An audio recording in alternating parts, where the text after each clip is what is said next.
Well, hello to all. Happy Cinco de Mayo to you. My school's APUSH test is tomorrow, so we're finishing this review just in the nick of time. Hey, listen, don't fear. We have been so fortunate to have this great review with our content expert, Tom Richey. I have confidence in you. I've been monitoring the chat. And just for example, yesterday I saw so many students displaying a fantastic amount of historical comprehension and reasoning skills. It was great. It was a delight. So glad to have a bunch of people with us again.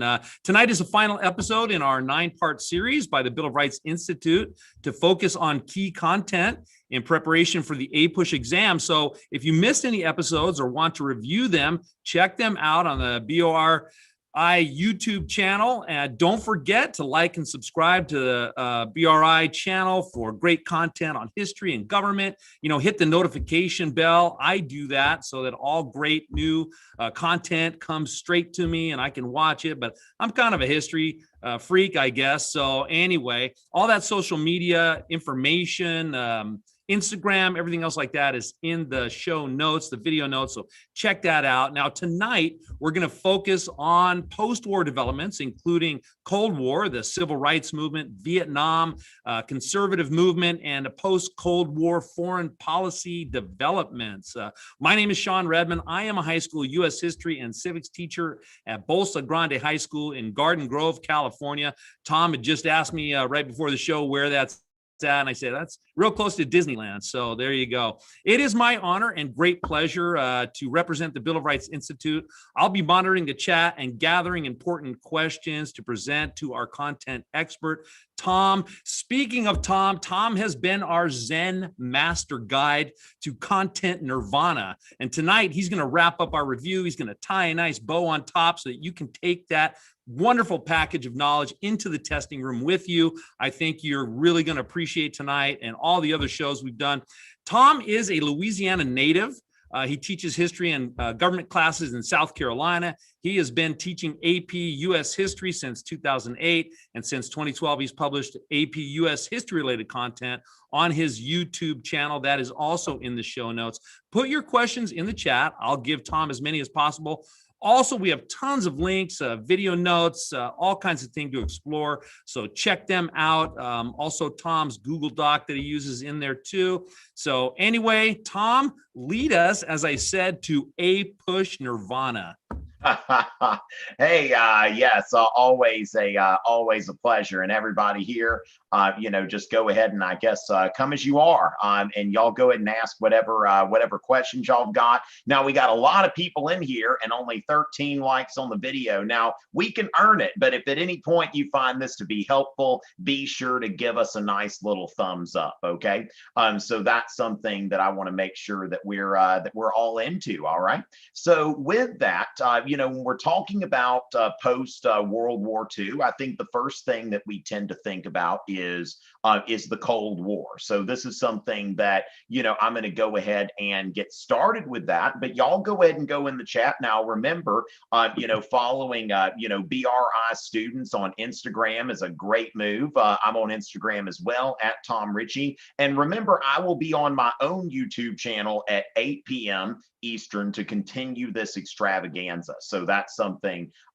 just kind of get into that. Okay. So we can definitely keep in touch when this is over. And so with that, I've got a lecture, a highly contextualized lecture on Richard Nixon's foreign policy that's available on YouTube, but it has so much contextualizing information that I'm going to kind of go through some of this to sort of get into the Cold War and what's going on there. So I kind of go through a survey of Cold War policy, kind of using the career of Richard Nixon. And so with that, let's go ahead and and get in here. And let's go ahead and think about what we've got here. So there is Richard Nixon going into his foreign policy. Now, a few things that I'll point out is, first of all, Richard Nixon rose through the political ranks as a staunch anti-communist through his involvement with HUAC. All right. Now, HUAC is the House Un-American Activities Committee. Like, this is when we're getting into the second Red Scare. Okay. And of course, the second Red Scare is second for a reason, because because there was a first Red Scare. Now, I will direct you to, some tutoring notes that is in the Google Doc. A few people have opened it up already. So I've got an organizer here where we can look at the first Red Scare versus the second Red Scare and kind of think about what we're talking about. Now, they were both immediately after World Wars. Okay, so we see here that the first and second Red Scare are immediately after World Wars. Okay, so immediately, World Wars. And so going from there, as we see, they are both rooted in a communist takeover, the fear of a communist takeover in the United States. Now, when we look into some other context, we see the Bolshevik Revolution. The first Red Scare, really has its roots in the Bolshevik Revolution, where we see that, before 1917, when there was a communist takeover of Russia, nobody really, communism was just a theory. But now it's like there is actually a government that's been overthrown by communists. Now, remember, at the same time, the United States has a lot of immigrants coming in from Eastern Europe, from some of these places that are right there in the Soviet Union, including from Russia. Now, if we Google APUSH immigration review, you can go to my immigration review notes here. I will put these in the, in the Google Doc for the session 9 notes, which I see people in there. But it's always good to do a little bit of a thematic review. So, immigration and internal migrations.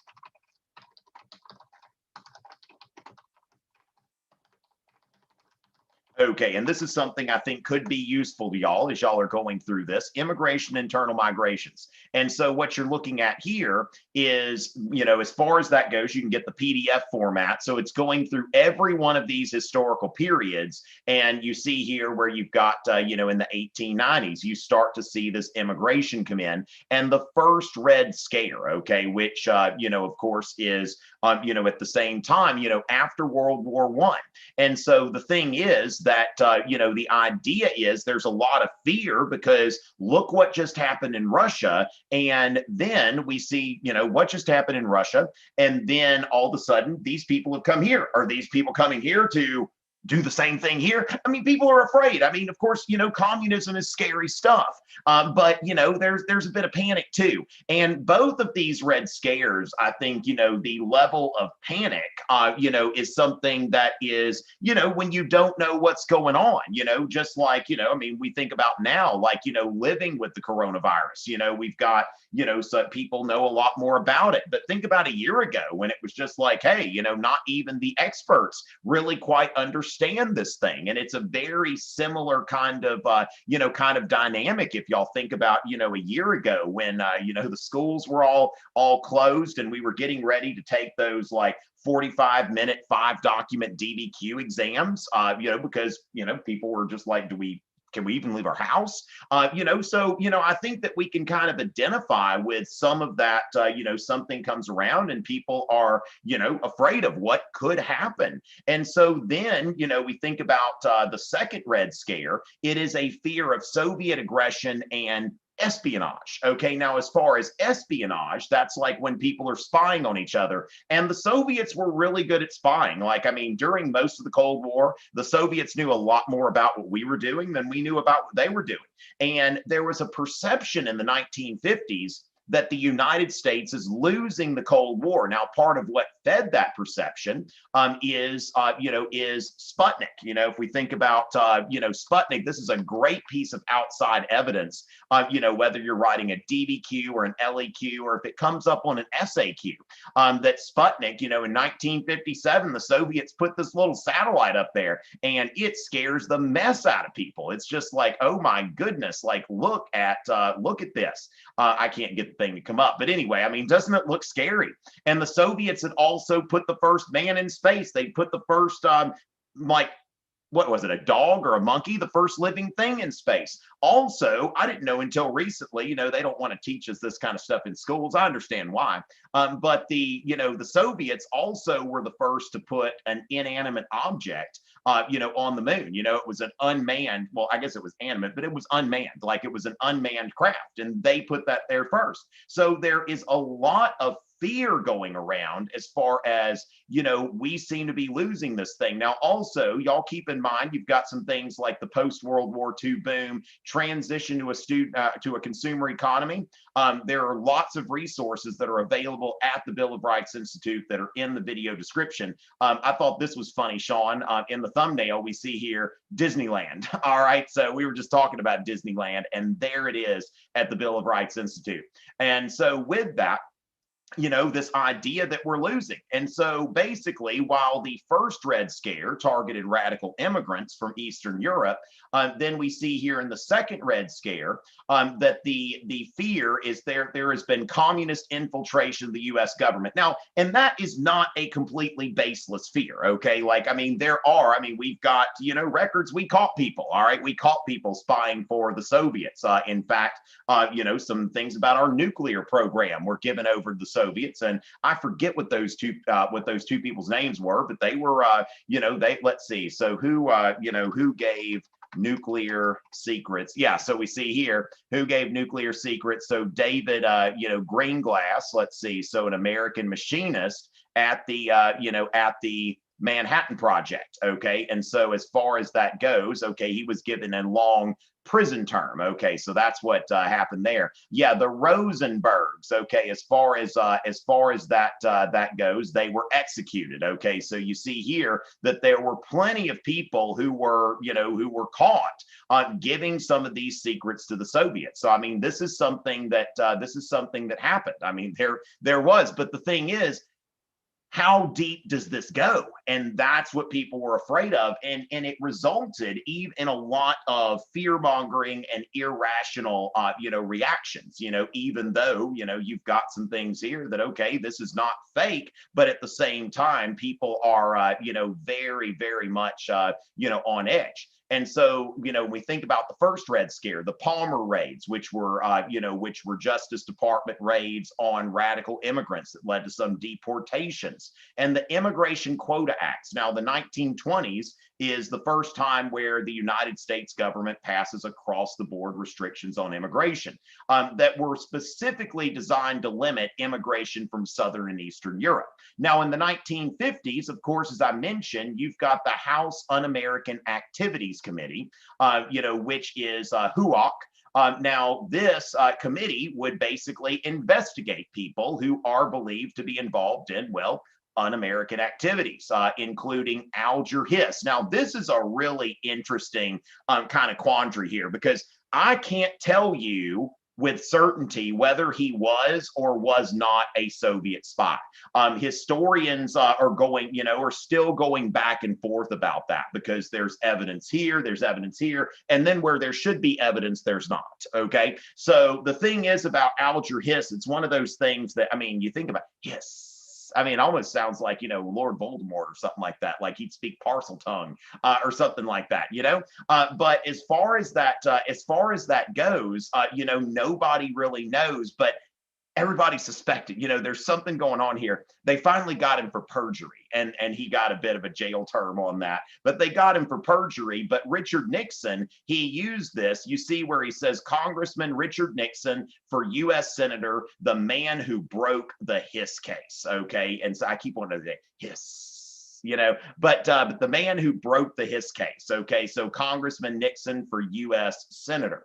And so basically Nixon, he is riding high on this, on this Red Scare, okay, the second Red Scare, including, when he's running for U.S. Senate, he branded his opponent the Pink Lady, okay, so, which maybe she's not red, but she's pink, okay, not red, but kind of like it, what they call a fellow traveler. So we see here McCarthyism, which, Joe McCarthy, he was a U.S. Senator from Wisconsin. And, he said, look, I know of agents, Soviet agents that are in the State Department. Now, they were there. He said they were there, but he has no evidence that he knows who they are, okay? But he made a name for himself accusing people to be communists. So when we think about, McCarthyism, this is making accusations against people without proof, okay? And so then, as I mentioned, Sputnik, now also JFK, this is a really interesting thing here,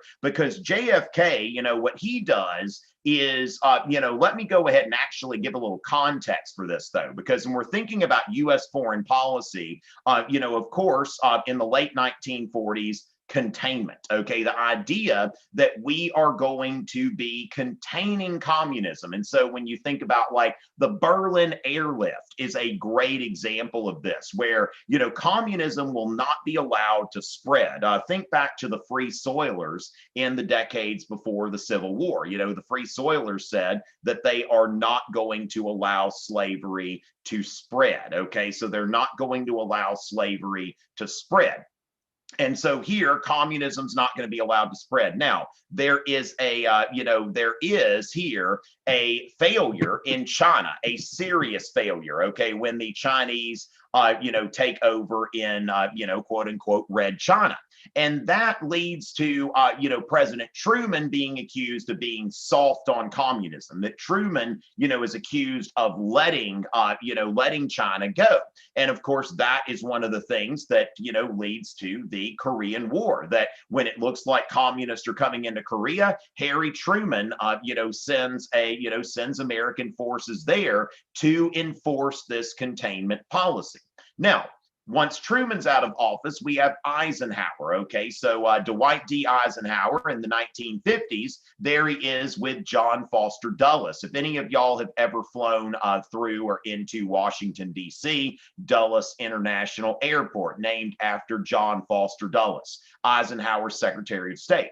And they came up with this idea of massive retaliation. Basically, we're going to use this mutually assured destruction. The way that we're going to prevent war is we're going to basically, assure the Soviets that if they shoot any nuclear missiles at us, we have enough to completely obliterate them. So that's how we keep peace. This is kind of foreshadowing, I guess, in a way, Reagan's peace through strength. It's like everybody's building up their nuclear arsenals. But at the same time, we don't know how many missiles they have.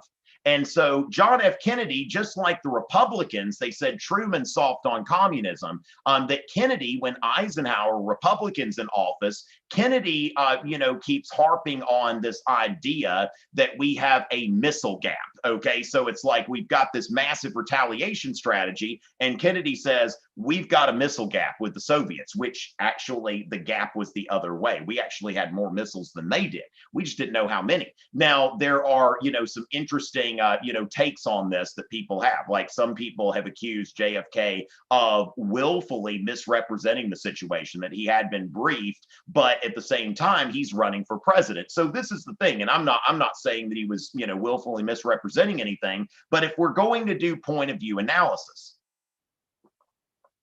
and we're going to hear Kennedy saying that there is a missile gap, okay? Why is he saying this? Well, Kennedy wants to run for president as a Democrat. And so he wants to paint the current Republican administration as not being effective when it comes to communism, when it comes to containing communism, when it comes to having more missiles than the communists. And so with that, thinking about where these Red Scares go, okay? And so just understand that what Kennedy's doing here, both parties are doing, throughout the Cold War, presenting the other as being soft when it comes to communism. Now, in the first Red Scare, it leads the United States to, toward a unilateral foreign policy, which we've discussed already.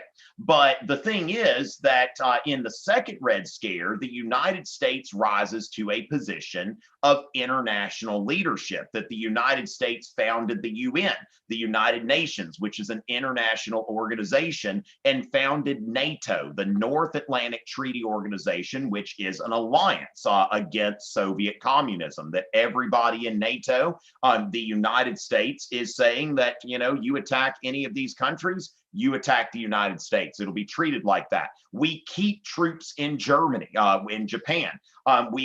Basically we keep a wartime military for the first time. And this is where World War II is a major turning point for the United States, because after every other war, we had demobilized after the war. And so with that, what we're seeing here is that we keep this military, and the president of the United States kind of assumes this role as the quote unquote leader of the free world. But, we do see that we have, because of this military buildup. Now, one thing that we want to note here is Eisenhower, so Eisenhower's farewell address, okay?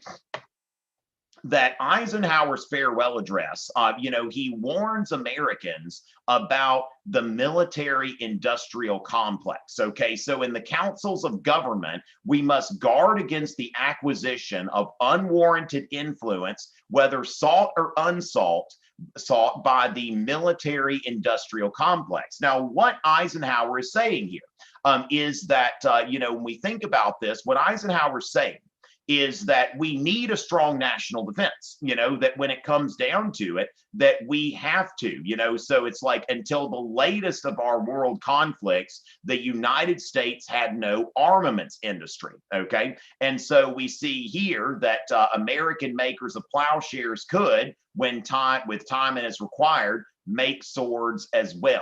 But we can no longer risk emergency improvisation of national defense, okay? And so what we see here, that Eisenhower is on one hand, he is observing and accepting the reality that the United States is going to have a strong, peacetime, a strong peacetime military to deal with the realities of the Cold War.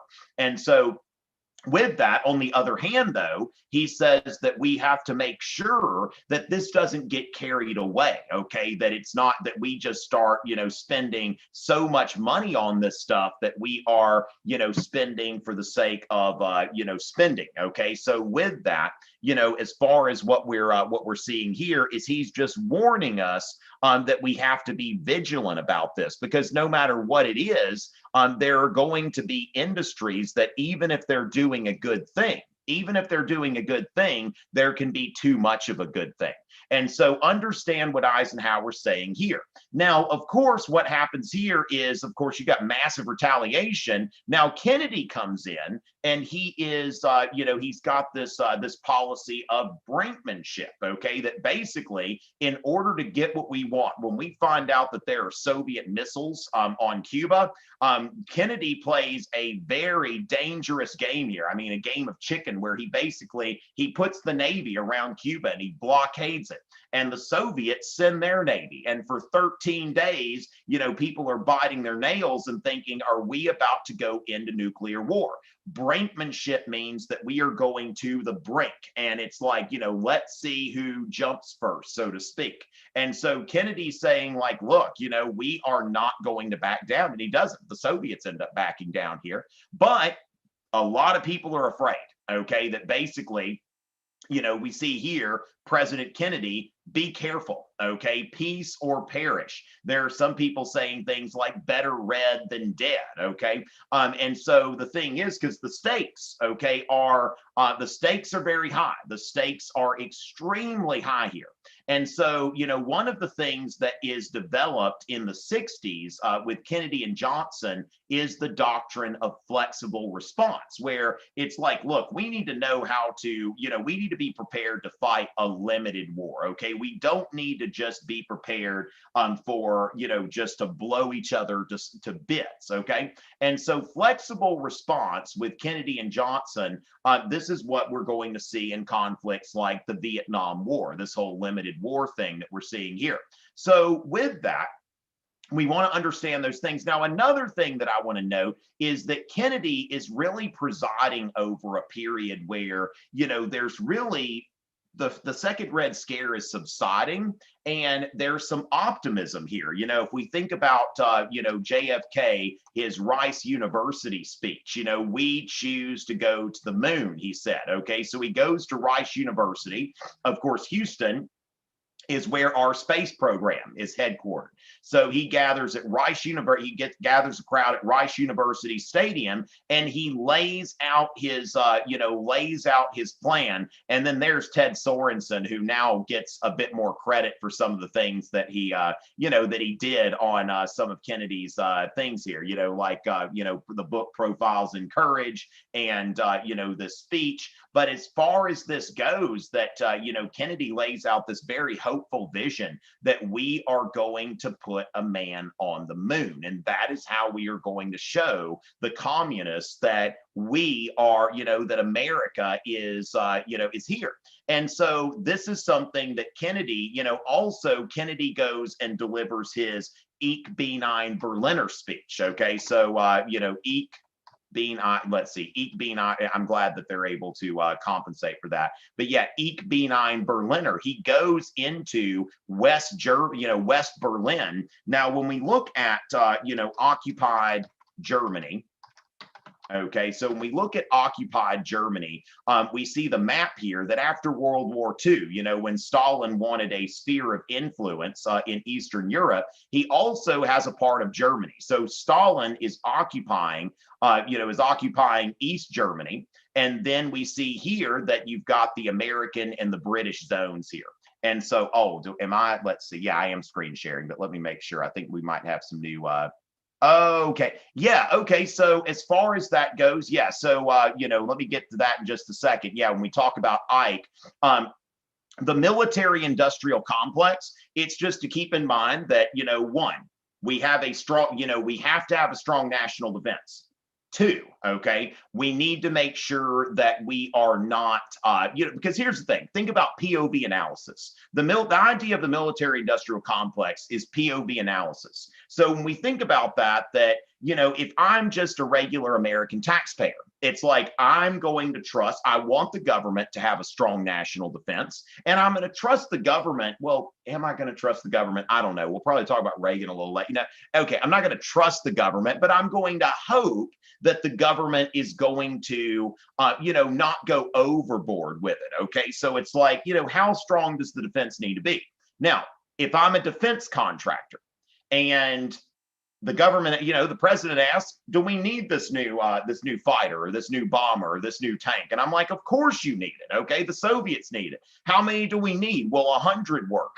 No, you need 1,000 of these suckers. Okay. So basically what you have to understand is that there are people that are, that they're profiteering. Okay. That they are profiteering on, something like a strong national defense. Okay, so that's the thing that Eisenhower is warning us about, that you've got to make sure that you are, now, because Ike, he'd been in the military, okay, and he knows that the military's job is to ask for as big of a budget as it can. So this is where I think it's really important to think about that POV analysis. And Ike was, he was concerned because as somebody who'd been a 5-star general, Ike knew when the military was asking him for too much, okay? But what he's concerned about, what happens when people have not been in the military. And that's one interesting thing. Like when you look at the makeup of Congress from like the 1960s to now, that it used to be that, well, I mean, in the 1960s, you imagine with all the wars, that about, I think over 70% of Congress had served in the military, which now it's like less than 20% of Congress has served in the military. So that's something that is, that's a big deal. But, the thing is, just to make sure, just note that there are people who have their own agendas, and we think about like special interest. And so with that, and also if you want to look at the military industrial complex played out, then look at something like, the Vietnam War, which we'll talk about shortly. And so with this, we see that the Soviet zone, it had Berlin, and Berlin is also divided into sectors of occupation. And so by the 1960s, Khrushchev has built a wall around West Berlin. Okay, he's built a wall around West Berlin so that, because before the Berlin Wall, somebody living in East Berlin, if they wanted to escape communism, they just had to walk across town. And so, Khrushchev's like, we're not going to be doing that anymore. So he builds up a wall. And JFK goes over there and he, he gives an amazing speech, with that refrain, let them come to Berlin.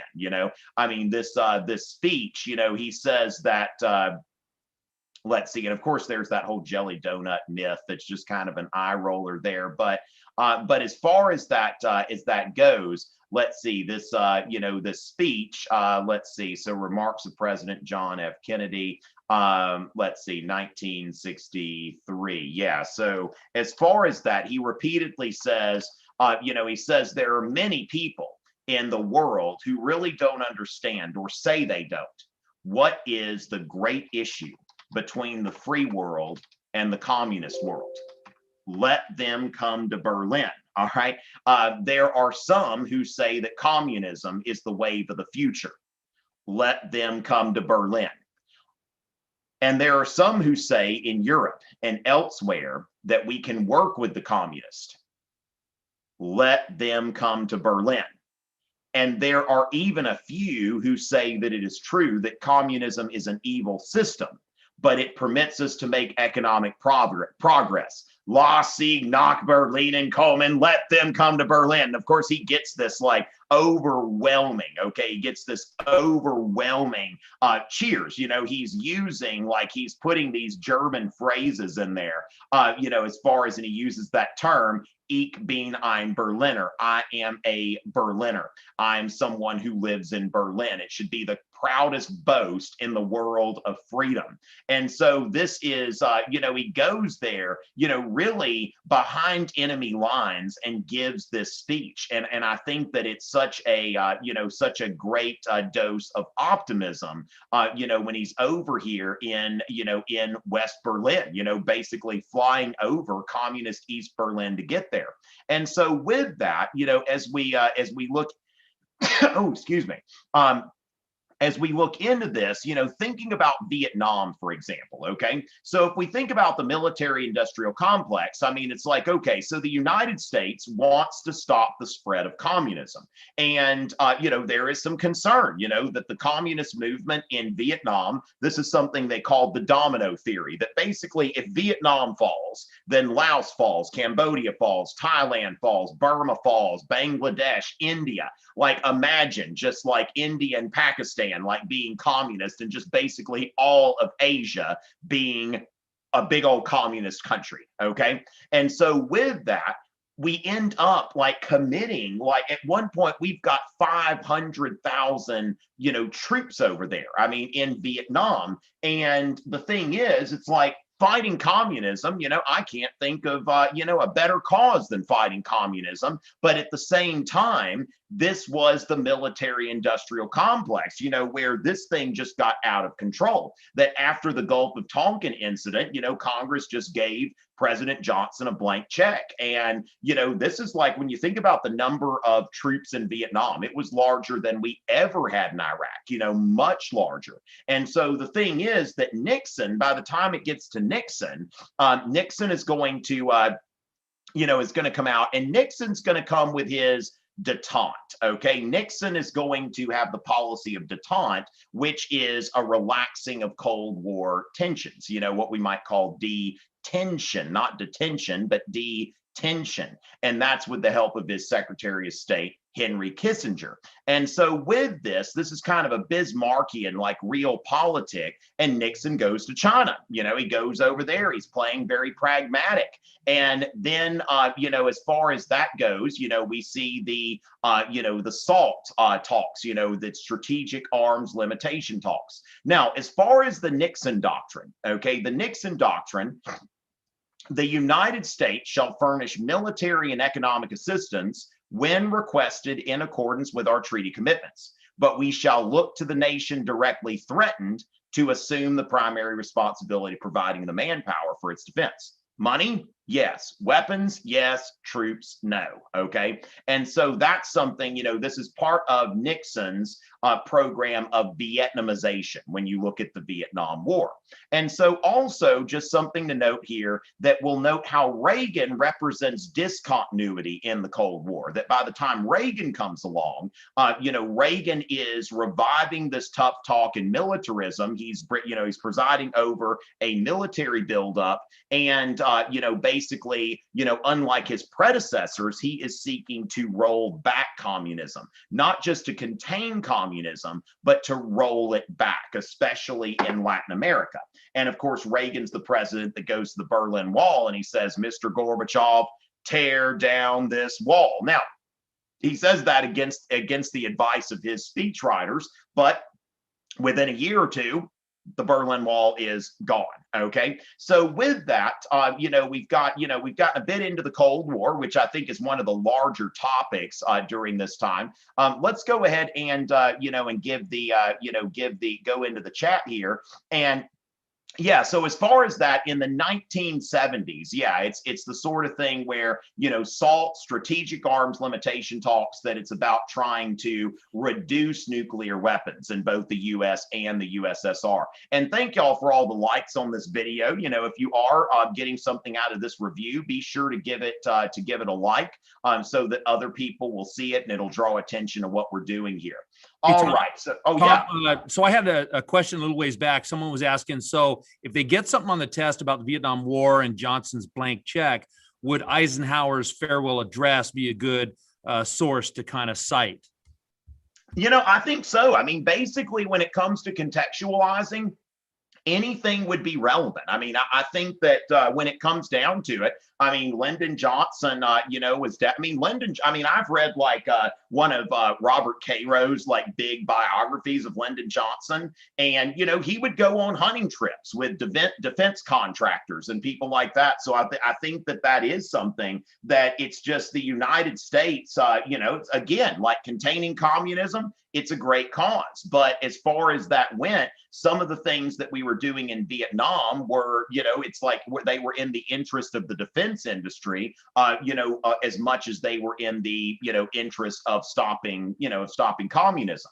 And so with that, now also another thing to note here is that the Vietnam War is something that in 1968 is a year that I would remember, because it's the year that, the Tet Offensive, this is where the Viet Cong throws everything they've got at the United States Army. And this ends up being a military victory for the United States. The only issue is that, there are a lot of casualties, and, with the media coverage, that Americans start to turn against the war. So with that, the United States gets a military victory, but the Viet Cong, they get a propaganda victory, and it's the beginning of the end, really. I mean, at the point where, the United States has got the upper hand militarily, then it's the popular support for the war definitely recedes there.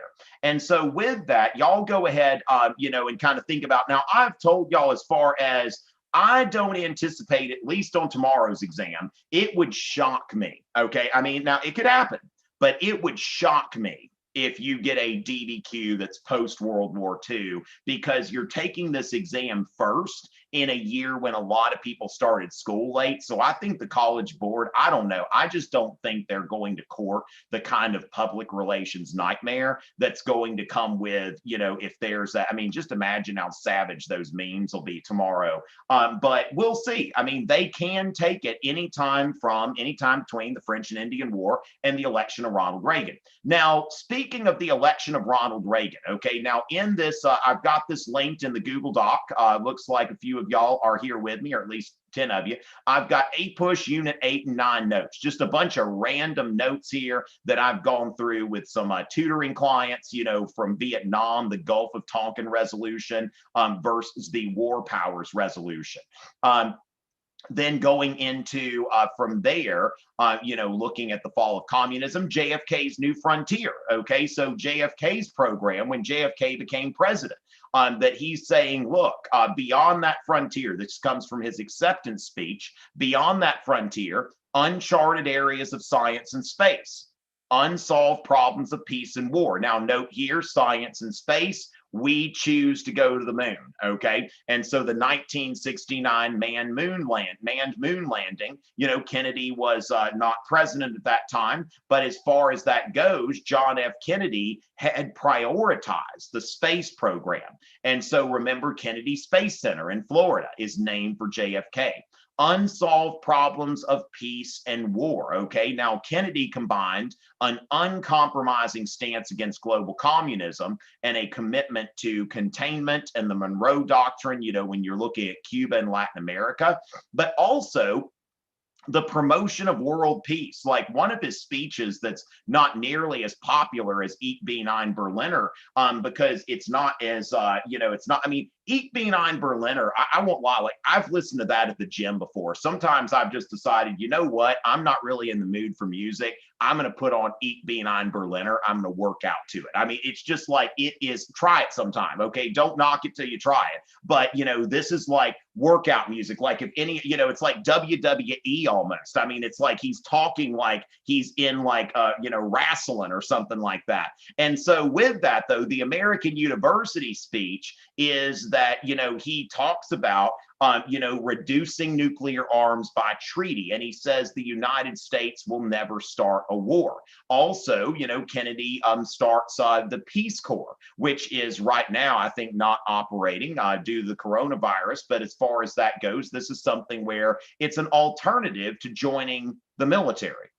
Then he talks about unconquered problems of ignorance and prejudice. And so we see here that Kennedy is dedicating himself to more federal involvement in civil rights. JFK sends 500 U.S. Marshals to make sure that James Meredith is admitted to the University of Mississippi. And so then after rioting started, Kennedy nationalized the Mississippi National Guard, called in federal troops. Now, note that the National Guard of any state can be mobilized by one of two people, the governor or the president of the United States. Okay, so he called out the Mississippi National Guard. And so then note that civil rights legislation in 1964 and 1968 was during the tenure of Lyndon Johnson, Lyndon B Johnson, Kennedy's successor. And basically, you know, Johnson, you know, after Kennedy was assassinated, Johnson said, you know, I'm going to implement his legacy here. Now then, unanswered questions of poverty and surplus. And so Kennedy wanted to expand the welfare state. Now, this again, Johnson was like, you know, Lyndon Johnson, like this part of this big old, like 3 or 4 volume biography that I read, part of it was Master of the Senate. You know, Lyndon Johnson had been the Senate majority leader. He knew how the Senate worked. Kennedy was in the Senate for like a term plus some, and, you know, never really that active, always kind of with one eye on the exit for the presidency. And so when Lyndon Johnson got there, I mean, when we think about Lyndon Johnson's Great Society, you see here where this is coming from Kennedy's New Frontier. The Great Society really has like 2 planks about it, that it's got basically the civil rights plank and then the war on poverty. So these are some things when you're looking at that. Now, then I've got, you know, some stuff on the Vietnam War, and then, you know, thinking about the rise of the conservative movement. And I think this is something that's important as well, that doesn't necessarily get as much attention, but it's something that, you know, there was actually a DBQ in 2015 that was about the rise of the conservative movement. So as far as that goes, the 1960s were definitely a high watermark of American liberalism, you know, whatever that means to whoever these days. You know, it's a word that, you know, seems to be kind of a floating kind of term. You know, we don't, you know, what is this? But, you know, when we think about liberalism, you know, this idea that, you know, government can solve a lot of our problems. Now, what happens here is there are some, you know, there's some pushback, you know, against some of these things, you know, just like when you've got, Brown versus Board. Then you have white flight to the suburbs. Now, where they think, oh, we'll get away from these integrated schools, and then some places, adopt, plans that are known as busing. Okay, so there is some resentment about busing plans that basically are busing people from the suburbs to the cities, from the cities to the suburbs in order to integrate schools. Now, then you start to see in the 1970s a credibility gap, okay, after Vietnam and Watergate. And then the economy gets bad. Okay. So the thing is, Goldwater got trounced, in 1964, Goldwater, who is really kind of the godfather of the conservative movement. I've said before, it's like if Ronald Reagan is the savior of the conservative movement, the Jesus figure, to hear Republicans, diehard Republicans talk about him, Barry Goldwater is John the Baptist. But then we see here, in the 1964 election, his head's on a platter. This is just one of the biggest upsets, okay, in the history of presidential elections. So Goldwater gets his home state. And notice what we've got here. We've got 1, 2, 3, 4, 5. We've got 5 deep South, secession states voting Republican, that, the rest of the country's voting Democratic. And so you see here that Goldwater is mobilizing, of course, in the deep South. There's a lot of resentment among Southern whites about the federal government taking more of an active role in civil rights legislation. And then so now 1968, Richard Nixon, speaking to the so-called silent majority. But you see here during this time, the phenomenon of the solid South is something that is, that is pretty much done. Now, 1972, this is a period, Nixon gets a 49 state victory here. And so this is, this is something where we start to see that by 1980, of course, Carter, what happens in 1976, Jimmy Carter got in the news earlier this week, got a visit from President Biden and his wife. But Jimmy Carter was somebody who did, he was a Southern governor. He was a Southern Democratic governor. He was from Georgia. And so what we see here is that most of the South comes back to the Democratic Party, seeing one of their own there who does not, is seen as more of a moderate figure and not, not a liberal. So this is something that is seen there. But then in 1980, Ronald Reagan comes in, basically, with a lot of the same messaging as Goldwater had.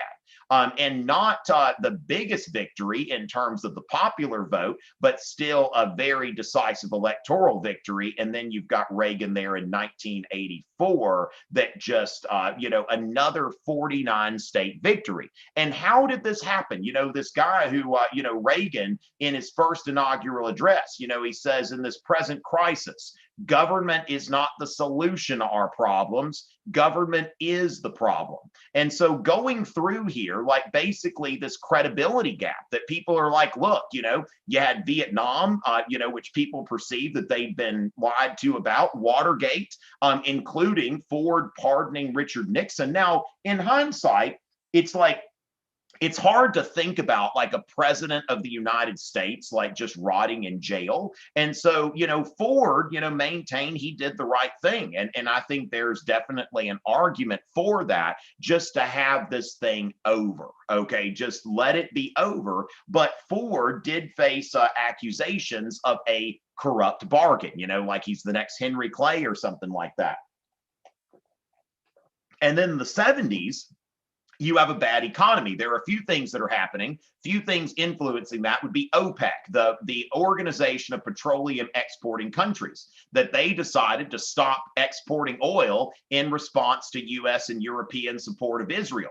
And so gas prices increase. You've got scarcity of gasoline, rationing, also hyperinflation. Lyndon Johnson had tried to fight a war abroad and fight this very expensive war on poverty, leading to some very big deficits. And so going from there, so as far as that goes, going from there, we see that, Gerald Ford, which whip inflation now, if you want some laughs while you're studying, look at Ford win. Okay, so so as far as that goes, with inflation now, he decided we're going to fight basically a war against inflation, and we'll have like footballs, tacky Christmas sweaters. I can win, whip inflation out. Here's your gym bag, that we're going to declare inflation public enemy number one. And we're going to whip inflation now.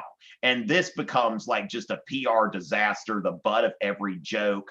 And so then, now one thing we want to note about Jimmy Carter, there are a few things here. Now, a lot of times people only remember the beginning and the end. Jimmy Carter actually had one like very, very good, foreign policy victory when we look at the, so as far as that goes, the Camp David Accords. Okay. I mentioned OPEC. So, they're like, we're not going to export oil because of U.S. support for Israel. Before the Camp David Accords, there was not a single Arab nation that recognized the existence of Israel, okay? And so just did not even recognize Israel's right to exist. So there's Jimmy Carter with the Prime Minister of Israel and also with the President of, President of Egypt. So basically the President of Egypt and the Prime Minister of Israel, that they are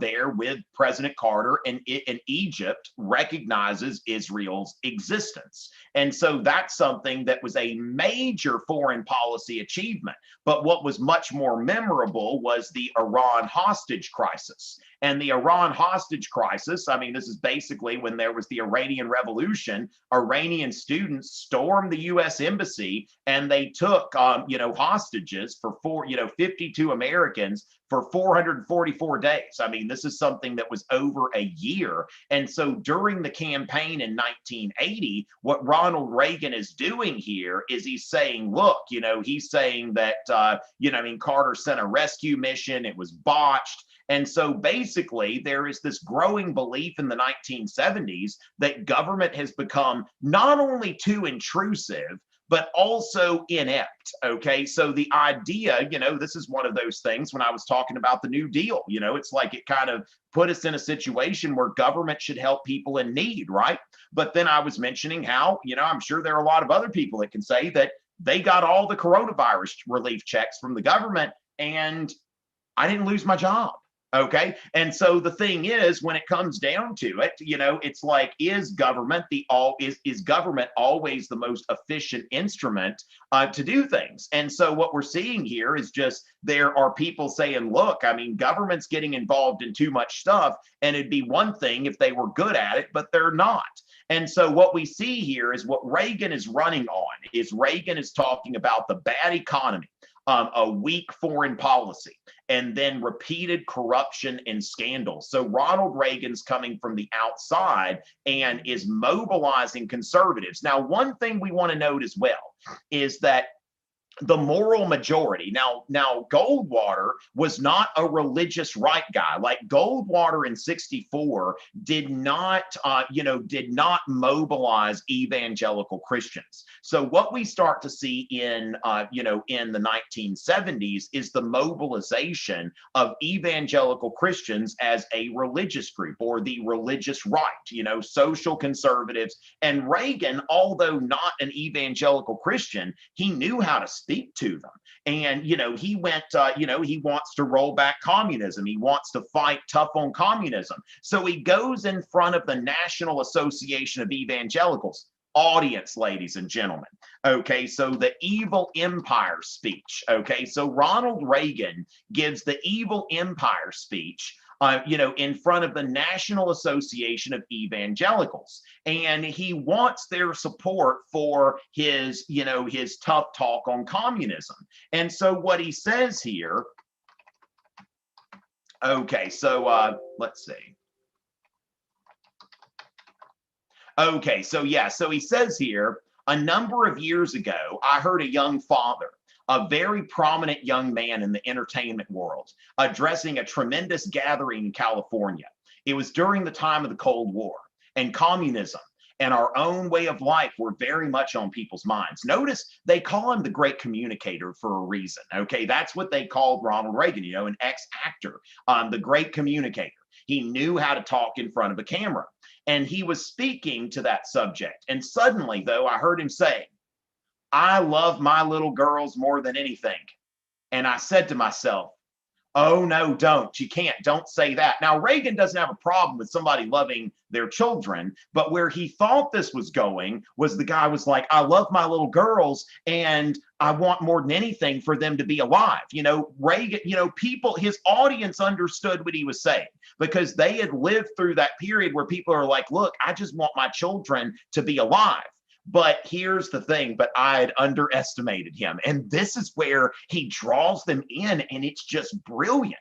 He went on, I would rather see my little girls die now, still believing in God, than to have them grow up under communism and one day die, no longer believing in God.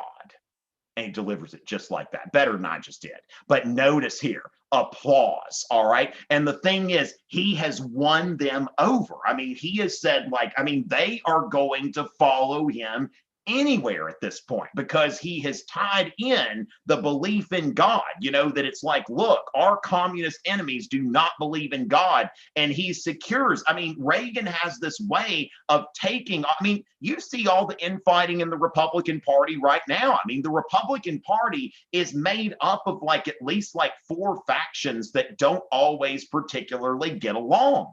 And Reagan had a way of getting all of those factions together to support his, you know, to support his policies. And this is one of those things that, you know, the religious right is definitely a key part of Reagan's coalition. Now, also the Eagle Forum, founded by Phyllis Schlafly, if you've talked about like the Equal Rights Amendment, okay, this was a big deal in the women's movement in the 1970s that you see here, you know, a lot of women here from the National Organization for Women, you know, they are campaigning for the ERA, the Equal Rights Amendment. And then you've got Stop ERA. And this is Phyllis Schlafly, who is, you know, who is leading this group, the Eagle Forum. That sounds very conservative. You know, that is a group of conservative women. And the thing is, why would they be against the Equal Rights Amendment that says you can't discriminate based on sex? Well, the thing is, I always put this to my students this way. I ask, you know, the young ladies in my class, I ask, how would you like to be drafted in the military? And nearly all of them say, no, I don't want that. And so the thing is that, you know, these conservative women, they successfully mobilize against the ERA, you know, with this stop campaign, which they say, you know, stop taking our privileges. And so this is one of those things that you see this rise of conservative activism. And so with that, that's of course where Ronald Reagan, you know, in 1980, he gets elected using pretty much the same message that Goldwater used in 1964 when he lost. So hopefully I got a few topics down that you know, could come up. Now, I don't really see this period being more on the you know, on the multiple choice than you know, more than on the multiple choice, but we'll see. Now, one thing to note here, you are supposed to write your DBQ and LEQ in pen. I see that there are some things here about pencil and pen. Now, the multiple choice, I believe you would be using a number 2 pencil. Okay, so basically tomorrow you're going to take the multiple choice with a number 2 pencil, but you're going to write your SAQ, DBQ, LEQ in pen. And the thing is, no, just draw a line through it. Like you can just draw a line through it. One of the things that that I was saying, you know, you can even have fun with it. Like, you know, one of the things I was saying as far, I mean, you can, if you draw a line through it, anything goes, okay? They can't hold it against you if you draw a line through it. So that's one thing to note. You can even say, thank you, reader, and then just, you know, draw a line through it or something like that. But yeah, you are going, yeah, so it's like, just scratch it out if it doesn't work for you. Pencil, just, you can't guarantee that a pencil's going to be legible. So as far as that goes, ladies and gentlemen, this has been, you know, an honor. Now, remember, I'm Tom Richey, and I will be on my channel, you know, very shortly, I guess guess, at 8 o'clock in another half hour. So go over to, to my channel, and I'll be there in half an hour. But it has been a pleasure, and an honor always to work with the Bill of Rights Institute, which is putting a lot of great things out there for AP students. Make sure you're following BRI students on Instagram and, all of that. So with that, let's go ahead and let's hear that beautiful radio voice of Sean's one last time. Well, thank you, Tom. That's amazing. We are so happy you've joined us for any of these wonderful reviews. There is so much to check out. I know that some of you taking the test tomorrow. Seems like a lot from looking at the chat. So time is kind of dwindling away. Have confidence, do the best you can. I think I saw a lot of great conversations, so I think things are going to be great. Thank you so much for joining Tom Richey, the Bill of Rights Institute, and me this evening. Remember, like Tom said, the Bill of Rights website is a place where you can find all sorts of information, primary sources, and so forth. Lots of fun things for students. So on behalf of the Bill of Rights Institute and Tom, we wish you the best of success in your tests throughout the remainder of your school year and all that you do. Thank you so much for joining us. Have a great night.